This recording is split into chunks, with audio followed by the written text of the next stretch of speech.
Doctor Karamvir Singh, associate professor political science, BSR government arts college Alwar. प्यारे बच्चों, आज हम बीए पार्ट सेकंड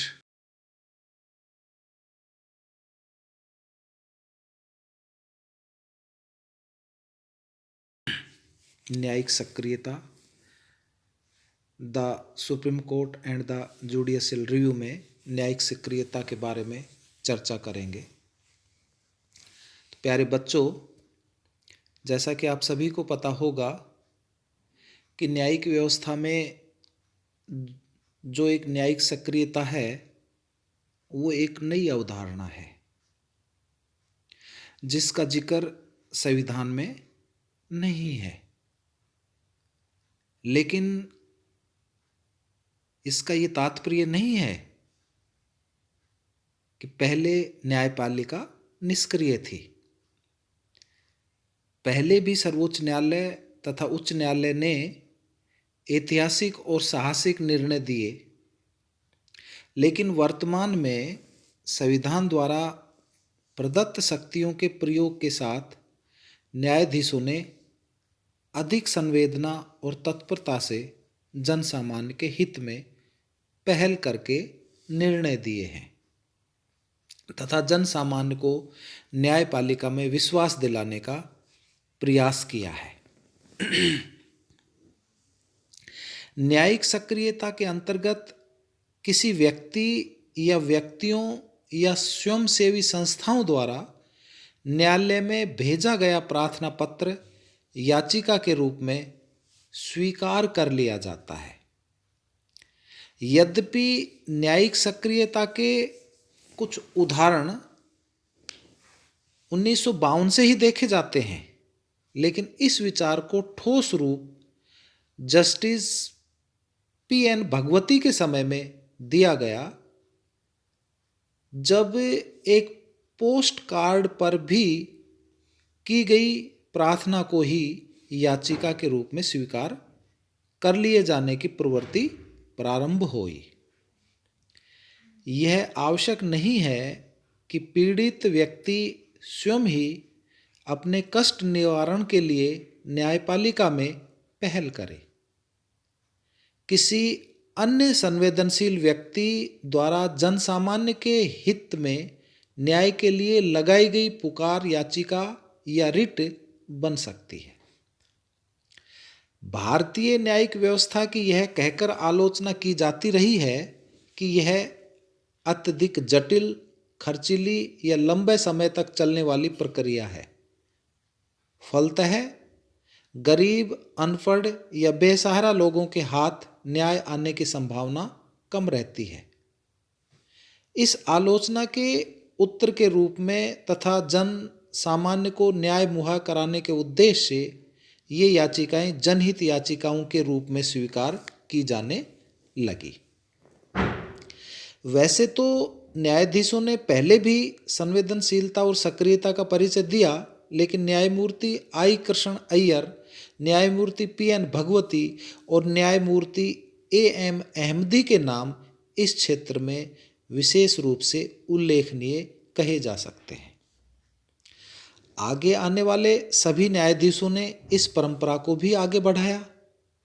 न्यायिक सक्रियता के कुछ मैं आपको उदाहरण स्वरूप चर्चा करूंगा और वो चर्चा करना भी यहाँ आवश्यक है। जैसे भारत में न्यायिक पुनरावलोकन की शक्ति का प्रभाव इंदिरा गांधी बनाम राजनारायण, जो आपको पता होगा कि 1975 में हुआ था, इस मामले में इलाहाबाद उच्च न्यायालय द्वारा दिए गए ऐतिहासिक फैसले में देखा जा सकता है कि न्यायालय द्वारा इंदिरा गांधी का चुनाव निरस्त कर दिया गया। जनहित याचिकाओं और न्यायिक सक्रियता को गति देने में जस्टिस पी.एन. भगवती का नाम विशेष रूप से उल्लेखनीय है, जिन्होंने पोस्ट कार्ड याचिका पर सुनवाई की परंपरा प्रारंभ की थी। न्यायिक सक्रियता के लिए एक वातावरण तैयार हो चुका था, कार्यपालिका में भ्रष्टाचार बढ़ता जा रहा था। प्रमुख नेता किसी न किसी भ्रष्ट आरोपों में लिप्त हो गए थे। व्यवस्थापिका कार्यपालिका को अपना दायित्व पालन करने के लिए बाध्य न कर पाई। कार्यपालिका और व्यवस्थापिका दोनों ने ही जन सामान्य या जन समस्याओं को टालने की प्रवृत्ति अपना ली। अपना दायित्व न्यायपालिका की ओर सरकार कर दूसरे कंधे पर बंदूक रखकर चलाने का प्रयास किया। सार्वजनिक मुद्दों पर लोगों को स्पष्ट जानकारी नहीं मिल पाती थी, जो कि प्रजातंत्र में जनता का अधिकार था। ऐसे में न्यायपालिका ने सक्रियता दिखाकर इन शिकायतों को दूर करने का जो प्रयास किया तथा उनसे जनता में व्यवस्था के प्रति एक विश्वास का भाव पैदा हुआ, आज न्यायपालिका की ओर सभी की उम्मीद की दृष्टि देखी जा सकती है या सभी उम्मीद की दृष्टि से देख रहे हैं। सर्वोच्च न्यायालय ने बाल श्रमिकों से संबंधित 10 दिसंबर 1996 को एक निर्णय दिया, जिसमें प्रति श्रमिक बालक को क्षतिपूर्ति देने का आदेश दिया तथा उनके पुनरुत्थान के लिए कोष बनाने का आदेश भी दिया। दिल्ली में प्रदूषण फैलाने वाली मिलों व उद्योगों को शहर के बाहर भेजने या बंद करने तथा ताजमहल को प्रदूषण से संरक्षण देने के आदेश न्यायिक सक्रियता के महत्वपूर्ण उदाहरण कहे जा सकते हैं। न्यायमूर्ति जो पीएन भगवती जी थे, उनका मानना था कि जब कार्यपालिका अपने संवैधानिक और गैर जिम्मेदारियों को निभाने में सफल नहीं होती और इस पर भी विधायिका निष्क्रिय रहती है, तो न्यायपालिका को सक्रिय होना अत्यंत आवश्यक होता है या आवश्यक कही जा सकती है। न्यायिक सक्रियता द्वारा महिलाओं के संबंध में संवेदनशील निर्णय दिए गए। जैसे उदाहरण के रूप में आपको बताऊं कि 12 अक्टूबर 1995 को चंडीगढ़ के मुख्य न्यायिक मजिस्ट्रेट ने एक आदेश दिया कि वरिष्ठ महिला आईएएस अधिकारी रूपन देओल बजाज के साथ अशोभनीय व्यवहार करने के आरोप में पंजाब के पुलिस महानिदेशक केपीएस गिल पर मुकदमा चलाया जाए। इसकी चरम परिणति के रूप में सर्वोच्च न्यायालय द्वारा यौन शोषण के खिलाफ महत्वपूर्ण फैसला दिया गया। अब कामकाजी महिलाएं यौन शोषण के खिलाफ अपने सहकर्मियों के खिलाफ न्यायालय में मामला ले जा सकती हैं। तत्कालीन मुख्य न्यायाधीश जेएस वर्मा, न्यायमूर्ति सुजाता वी मनोहर और वीएन कृपाल का मानना था कि दीवानी और फौजदारी कानून महिलाओं को यौन शोषण से सुरक्षा प्रदान नहीं करते। न्यायिक सक्रियता के क्षेत्र में सर्वोच्च न्यायालय द्वारा दिया गया विशाखा व अन्य बनाम राजस्थान राज्य के मामले में दिया गया निर्णय मील का पत्थर माना जाता है।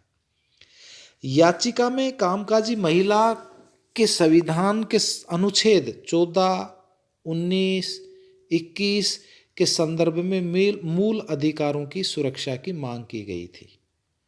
सुप्रीम कोर्ट के निर्णय के द्वारा 1997 में विशाखा गाइडलाइंस जारी की गई, जिसमें यौन शोषण को न केवल परिभाषित किया गया बल्कि नियोक्ता द्वारा कार्यस्थल पर महिला की सुरक्षा को सुनिश्चित किया। विशाखा गाइडलाइन के आधार पर भारतीय संसद द्वारा इस विषय पर व्यापक कानून 2013 में बना। कार्यस्थल पर महिला का यौन शोषण, बचाव, निषेध तथा निवारण अधिनियम 2013 का उद्देश्य महिलाओं को कार्यस्थल पर सुरक्षा व निर्भयता का वातावरण प्रदान करने का है। धार्मिक क्षेत्र में भी न्यायिक सक्रियता के उदाहरण देखने को मिले हैं। सर्वोच्च न्यायालय द्वारा हिंदू शब्द को असांप्रदायिक और भारत का प्रतिरूप माना गया। सामाजिक क्षेत्र में अभिव्यक्ति की स्वतंत्रता प्रदान करना, चिकित्सा व्यवसाय को उपभोक्ता संरक्षण के दायरे में लाना महत्वपूर्ण न्यायिक निर्णय रहे हैं। चुनाव आयोगों को बहुसदस्यीय बनाना चुनाव आयोग को सरकारी नियंत्रण तथा प्रभाव से दूर स्वतंत्र रूप से कार्य करने मददगार साबित हुआ। न्यायिक सक्रियता ने विभिन्न नेताओं तथा महत्वपूर्ण व्यक्तियों को जेल की हवा खिला दी और प्रधानमंत्री जैसे सर्वोच्च पदाधिकारी को अदालत में ला खड़ा किया। यह सिद्ध कर दिया कि प्रजातंत्र में कोई भी व्यक्ति, कोई भी पदाधिकारी न्याय तथा कानून से परे नहीं है। न्यायिक सक्रियता को अतिवादी कानून कहकर आलोचकों ने कुछ आलोचनाएं भी की हैं। जैसे अपन यहाँ उन आलोचनाओं की चर्चा करें। नंबर 1 कि न्यायालय के पास बड़ी संख्या में मुकदमे विचाराधीन पड़े हैं, जिस पर विचार न करके जनहित याचिकाओं पर सुनवाई में पहल करके न्यायपालिका ने अनावश्यक कार्यभार बढ़ाया है। दूसरा ये कह सकते हो कि सरकार के तीनों अंगों की अपनी अपनी भूमिकाएं हैं। एक का किसी दूसरे के अधिकार क्षेत्र में प्रवेश करना शक्ति संतुलन और शक्ति पृथक्करण के सिद्धांत के विपरीत है। तीसरा, वर्तमान में जनहित याचिकाओं की संख्या में अत्यधिक वृद्धि हुई है। कई बार गैर महत्वपूर्ण मामले न्यायालय में पहुंचकर समय का अपव्यय करते हैं और न्यायालय की दैनिक कार्य प्रक्रिया में बाधा पहुंचाते हैं। चौथा, जनहित याचिकाओं का प्रयोग राजनीतिक उद्देश्य से विरोधियों को नीचा दिखाने के लिए भी किया जाने लगा है। यह न्यायपालिका का दुरुपयोग भी है। नेक्स्ट कह सकते हो कि न्यायपालिका ने अति उत्साह में परस्पर विरोधी निर्णय दिए हैं तथा अपने पूर्ववर्ती निर्णय को स्वयं ने ही उल्ट दिया। नेक्स्ट, उत्तर प्रदेश में गन्ने की कीमत से संबंधित अध्यादेश पर उच्च न्यायालय ने रोक लगा दी। यह राज्य कार्यपालिका न्यायपालिका का सीधा हस्तक्षेप है। तो इन तर्कों से थोड़ा सख्त हो सकता है, पर ये बहुत महत्वपूर्ण आलोचनाएं नहीं हैं। स्पष्ट हो गया होगा कि आलोचकों ने न्यायिक सक्रियता की जो आलोचनाएं की हैं, इस संदर्भ में हम ये कह सकते हैं कि ये थोड़ा सख्त हो सकता है, पर ये कोई बहुत आलोचनाएं नहीं है। तो कार्यपालिका की निष्क्रियता ने न्यायपालिका की सक्रियता के लिए वातावरण बनाया। नन्ही पालकीवाला का मानना है कि यदि कार्यपालिका सजग होती तो न्यायपालिका को सक्रिय होने की आवश्यकता नहीं थी। वर्तमान निराशा की स्थिति में दो विकल्प हैं, या तो भारतीय लोकतंत्र को नष्ट होने दिया जाए अथवा उसकी अनुचित स्थितियों का उन्मूलन कर उसे नवजीवन प्रदान किया जाए। तो प्रथम विकल्प विनाशकारक है और द्वितीय जीवन प्रेरक है। तो ऐसे में क्या होगा, न्यायिक सक्रियता के महत्व को नकारा नहीं जा सकता। इसलिए न्यायाधीशों की नियुक्ति में सरकारी दखलंदाजी का प्रयास किया जा रहा है। उच्च पदाधिकारी जनसेवक चाहते हैं कि विभिन्न न्यायालयों में ऐसे जज नियुक्त हों जो इनकी देश सेवा की कद्र जाने, इसके पक्षपात, सरकारी साधनों के दुरुपयोग तथा देश के खजाने की खुली लूट में इसकी शिरकत को नज़रअंदाज कर दें। यह आशंका अभिव्यक्त की जा रही है कि न्यायपालिका की सक्रियता का ओवरडोज अब खतरनाक अनुपात ग्रहण करता जा रहा है। इसलिए कुछ प्रभावी कदम उठाए जाने की आवश्यकता है, जैसे जनहित याचिकाओं को सीमित करना, न्यायिक प्रक्रियाओं को गतिशील बनाना और शीघ्र निर्णय देना, न्यायाधीशों के चयन के लिए विस्तृत आधार वाला आयोग गठित होना तथा न्यायपालिका निर्णयों की अनुपालना को सुनिश्चित करना। न्यायिक सक्रियता के क्षेत्र में प्रत्येक न्यायाधीश का दायित्व है कि वह स्वतः परिसीमन के सिद्धांत को कभी विस्तृत न करे। अंततः यह तो स्पष्ट है कि सीमित पर संवेदनशील न्यायिक सक्रियता की आवश्यकता को नकारा नहीं जा सकता, पर अति सक्रियता पर रोक लगाने के लिए पहल जागरूक जनता और बुद्धिजीवी वर्ग को करनी चाहिए। तो प्रिय छात्रों, ये एक हमारे यहाँ न्यायिक सक्रियता की एक पहल के रूप में हम देख सकते हैं कि भारतीय न्यायिक व्यवस्था में जो वर्तमान में न्यायिक सक्रियता की एक अवधारणा है, उसका तो कहीं संविधान में तो उल्लेख नहीं है, लेकिन धीरे धीरे न्यायपालिका एक प्रकार से अतिशीघ्र होगी या न्यायिक सक्रियता की एक भावना होगी या एक नई पहल के रूप में इसे देखा जा सकता है। धन्यवाद।